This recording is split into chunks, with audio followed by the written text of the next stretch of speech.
Gino Cecchettin at Lewis University at the event #NoExcuse. Violence in Workplaces, Statistics from the We World Ipsos report. The growing housing challenges faced by students in Rome. Welcome to the new international edition of Zeta TG.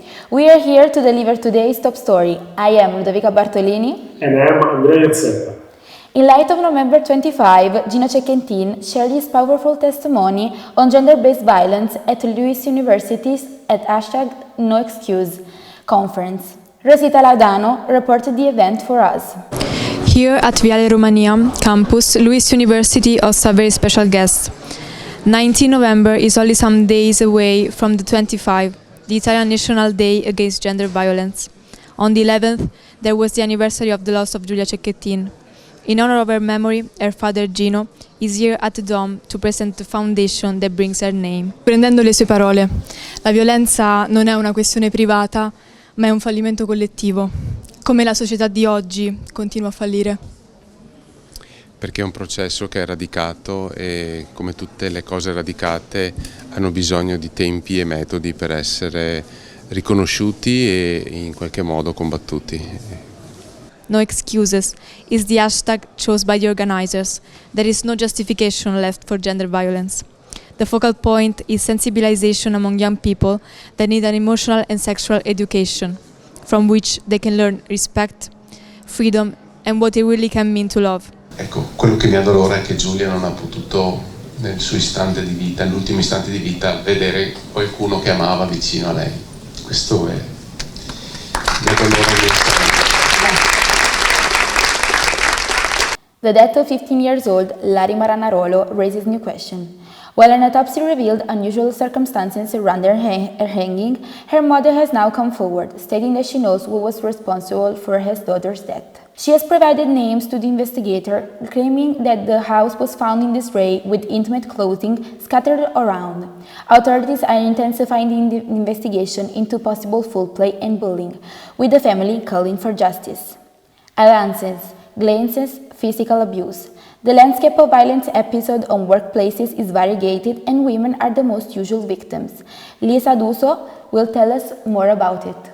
New statistics from the We World Ipsos report reveal an alarming scale of violence at workplace in Italy. Among 1,100 workers, 1 out of 3 women, as we can see from this chart, experienced or witnessed violence at the workplace. And how do we define violence at work? From this graph, we can see that the 56% of the women. From this chart, we can see that the 56% of women denounce verbal violence, followed by mobbing, power abuse, physical violence, stalking, and online violence. The majority of women also denounced or witnessed cases of microaggression, such as mansplaining or glances and advances.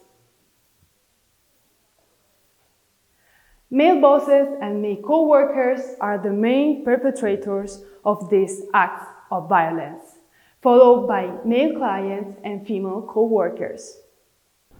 Israeli Prime Minister Benjamin Netanyahu and former Minister of Defense Yoav Gallant have been charged by the International Criminal Court with war crimes for the massacres in Gaza. Israel's response has been harsh, with Netanyahu addressing the decision as anti-Semitic and comparing it to a new Dreyfus trial. Also, Hamas leader Deif has been charged with the same accusations. At the moment, the United States, Argentina, Hungary and Slovakia are the countries standing by Israel's side. Students in Rome are struggling with rent prices in finding a place to stay while they study in the city, especially with the upcoming Jubilee.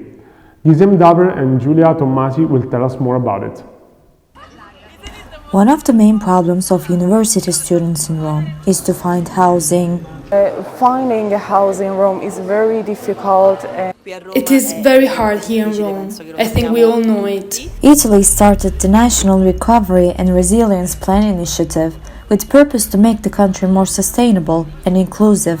For the current problem, they plan to build around 20,000 houses before June 2026. But the process is so slow. They also struggle with finding affordable options. It's even very expensive. And as the Jubilee celebration starts soon, there are fewer houses available. The area around the university, it had a lot, like way less rooms available. There is a high demand. A lot of people converted apartments they used to rent into Airbnbs. Prices have become really high. Some of them even started protesting the situation a year ago by staying in tents in the campuses of universities.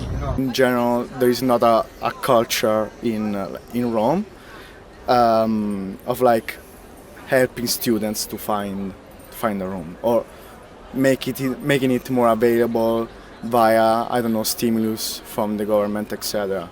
They hope for a solution from the government and continue searching for a place to live. Italy is going to meet Germany for the semi-finals of the National League Championship, as the verdict has been sorted out by Nyon. The home game will be disputed on the 20th of March and the away game on the 23rd. The winner will face Denmark or Portugal, depending on which one will win. And that was our last news for today. Don't forget to follow us on social media and to check out Zeta's website. I am Gino Cecchettin. And I am Ludovica Bartolini.